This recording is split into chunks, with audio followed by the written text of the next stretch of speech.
This is Cambodia, a country of impenetrable jungles and fabulous ruins lost in time, where kings became gods and monks still seek heavenly peace. And now this mysterious land has begun to open up, to reveal the dark beauty that has lured adventurers here for centuries. My journey will take me deep into its exotic heart, where landmines still kill and the soldiers of the Khmer Rouge still patrol the remote jungles, as I try to discover how such a peaceful country could become the killing fields.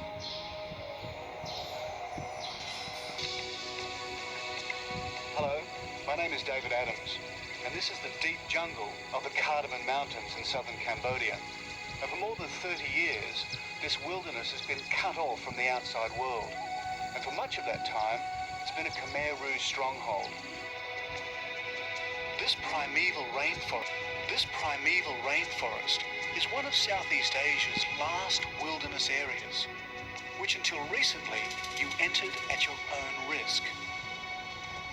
These impenetrable forests were once a refuge for guerrilla fighters, but they were also a refuge for an incredible array of unique wildlife. My journey starts on the Thai border.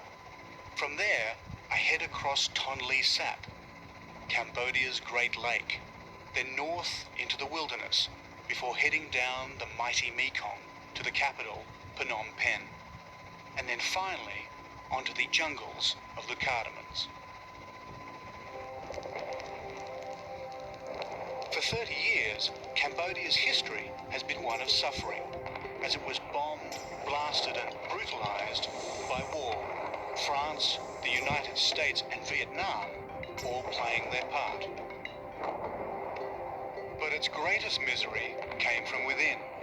In 1975, Cambodia came under the control of a radical communist government, the Khmer Rouge. But today, there's another side to the Khmer Rouge. I'm with a band of former jungle soldiers who are setting up an ambush. But the quarry is no longer human. This time, their weapons are cameras, and their targets, rare and endangered wildlife. In a way, both soldiers and animals became allies. While the Khmer Rouge hunted the wildlife, they also kept everyone else out of the jungles, which preserved the habitat of a huge number of endangered species.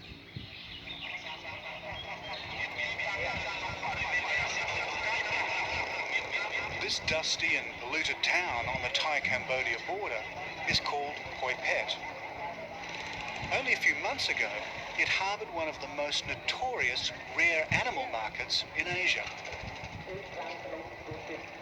To enter this illicit world, I need people who have access, experienced guides who know their way around the jungles and the former domain of the Khmer Rouge. But now I see only one at a time. Sun Hien and Hunter Weiler were just the guys. In their work for the Cambodian Wildlife Protection Office, both travelled deep into Cambodia's wildest regions.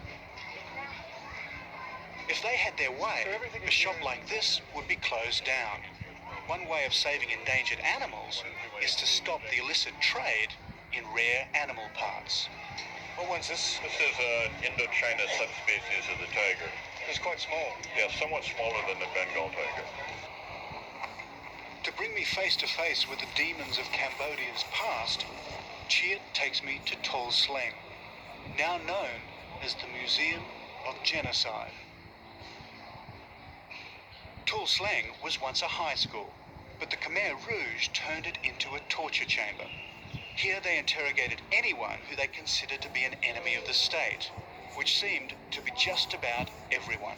How many people were killed here? How many people died? It's more than 20,000 people 20,000. or die in this prison.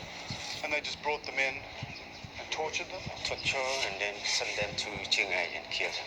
Which were the killing fields? Yeah, a million people got killed over there. The quiet is unsettling. As we step further into this dreadful place, morbid fascination is overtaken by horror. This wasn't just a place where people died. It was a place where they died horribly. What a horrible place. Yeah, horrible. Is it a map of Cambodia? This is a map of Cambodia. Pretty macabre, isn't it? Yes, it is. They were intellectual and farmer. And they made a map of it. Yeah. My God.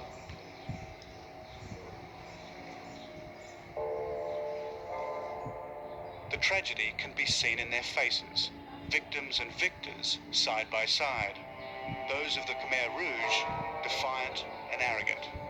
Those of the victims, simply defeated.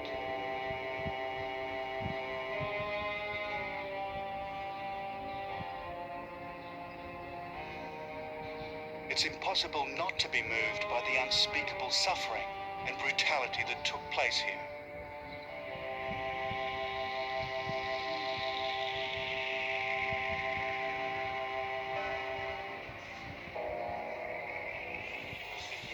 As we walk, I wonder how any ideology or hatred could ever justify such evil. For Chiat, it must be particularly confronting.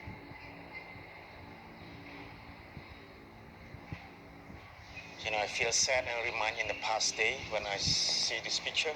Yeah? It's just unbelievable. Yeah. So remind me the day in the past about Khmer Rouge life, starving, fearing. What do you think about that?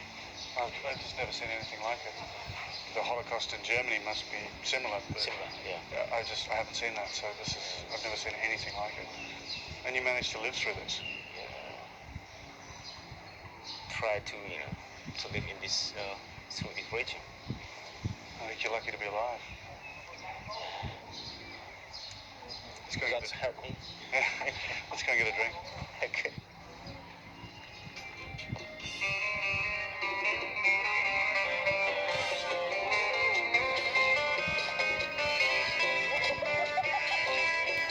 In spite of all they've been through, or perhaps because of it, whenever Cambodians get a chance, they party like there's no tomorrow.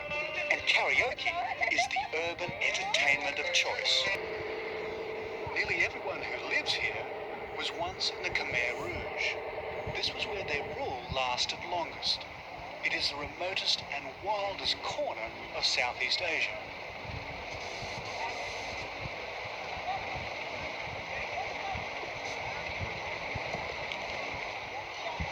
The Cardamom Mountains are on Cambodia's southern coast, and they're one of Southeast Asia's last wilderness areas. Our destination is the remote village of Osam. The Cardamoms are covered with thick tropical rainforest, which is full of wildlife.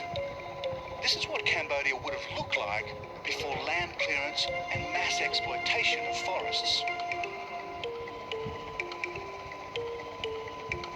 Ironically, if the country had remained under the Khmer Rouge, the loggers would have been kept at bay.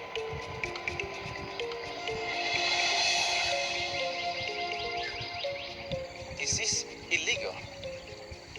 People cutting tree down very fast, and they are moving into the jungle and blowing up the elephant and tiger.